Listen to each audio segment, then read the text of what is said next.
Hey, what's up mga Lodi natin dyan na lagi po nakasubaybay po sa ating YouTube channel. It's me, Dagong Pinoy, nagpapalik po mga idol. So for today's video mga idol, samahan niyo naman ako na i-rock itong ating bagong nakitang video courtesy by Ima Tinker. 53K mo po siya mga idol, kaya please supportahan po natin ang kanyang YouTube channel. So dito sa kanyang video na pinamagatang nagpintura si Amerikanang magaling magbisaya sa kanilang store soon. So kung maalala nyo mga idol, kung sino po nakapanood dito kay Ma'am Emma Tinker na mayroon siyang binablog na Amerikana, batang Amerikana, I think 14 years old. Napakatangkad, napakalaking babae ito. Ang ganda, napaka-gorgeous talagang batang to. Kaya, at nagtitinda pa ito ng skindi mga idol, no? Grabe ang sipag. Ngayon, panoorin natin kung gaano tumulong to sa kanyang tatay, no? Na isang dito sa kanilang coming store. Kaya please supportan po natin ang kanyang YouTube channel, Ima Tinker. Let's go mga idol! At mag-reaction tayo pagkatapos ng kanilang video. Maayong hapon guys. So here is Amerikanang Bisaya. Siya guys, nag-help siya kay daddy niya mag-work dito sa kanilang store soon. So nagunsa ka anak? Big reveal coming soon. Okay. Nagunsa ka anak? Unsay imong gihimo? Painting. Nag-painting, nag-help ka kay daddy. Pintura ko. Nagpintura ka. Ganina ka nagpintura. Wala mo'y klase? Naa. Asayo ka nag-uli? Classy, however, wala teachers. Wala'y teacher. So wala mo'y klase? She was supposed to be in class. Ayaw mag-post na ba kayo? More bad lang ko. Dili man. Okay raman. But Wala man mo'y teacher pud kahadi. That's okay. Oh, Wala na gud, hurot na gud mo nga skindi sa store. Around lunch pa. Ha? Nahimok po si mama. Nakanta siya sa kasina. Nakanta siya dito. Okay. Making it. Earlier, Katong ganina ako nagpalit ng mga ingredients kanina. sa ingredients sa imong ice candy. So guys, very talaga yan siya guys. Naggawa sila ng ice candy kasi naubos na yung ice candy namin today. Yung ice candy pala guys na binibenta ko sa store ko po ay ice candy po Unique Amerikanang Bisaya. Opo. So hinahatid lang niya yan doon or yung papa niya naghahatid. Ang bilis maubos, masarap kasi ay. So, ito yung pinipaint nila guys, silang dalawa ng daddy niya. Tignan nyo guys yung uniform, yung jogging pants niya. You know what anak? Kanang pintura nga na sa imong leggings, dili na siya matanggal. Sayang pa naman imong Adidas na. Try ko na dili siya mag-kwan. No, dili na matanggal no. Guwapa kayo ka ana imong kanang opo like that. Yes, thank you. So ayan guys, dito guys lahat si Kuya Kelvin ang nag-work dito. Itong mga ganyan guys, mga wooden na like that. Si Kano po ang nag-make and also this one. Siya yung naggawa.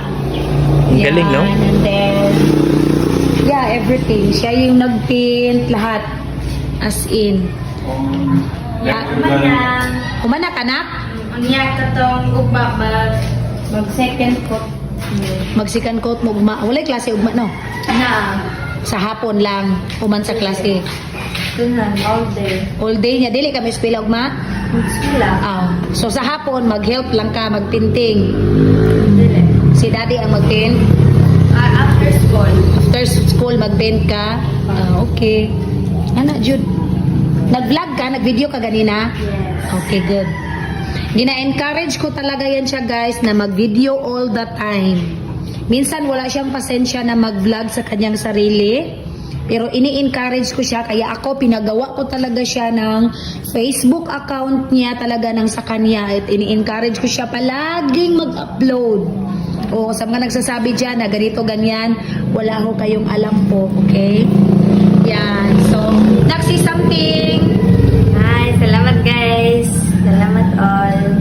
Salamat sa mga Nakaka- followers. Opo. And also subscriber for my YouTube channel because I've been uploading there.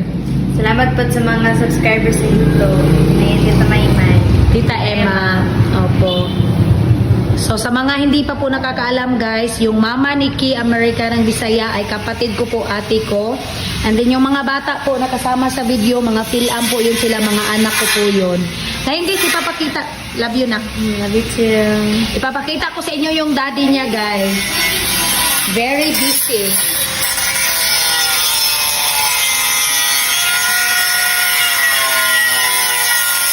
Ay, Jesus! You scare me. Here is ma Phil Juhena guys. That's Ki America ng Bisaya cousin, my daughter, bunso. Love you anak. So ngayon punta tayo sa bahay nila Ate Ki para kunin ko yung gamit ko or something. Kuya, bye-bye. Bye-bye. Okay, salamat. Bye, Sofian. Yun po mga idol, narinig natin at nakita natin no, yung isang Amerikanang Bisaya, no? Actually, from Davao ata yan to. At dito natin ma-appreciate mga idol na bata pa, 14 years old, eh talagang tumutulong sa kanyang tatay, no? Kahit may kaya, kikita natin na kung masundan nyo yung vlog ni Ma'am Emma, Teen Care, supportan nyo po mga idol na nandun po, no? Na nagbebenta rin siya ng ice candy sa mga kaklase niya.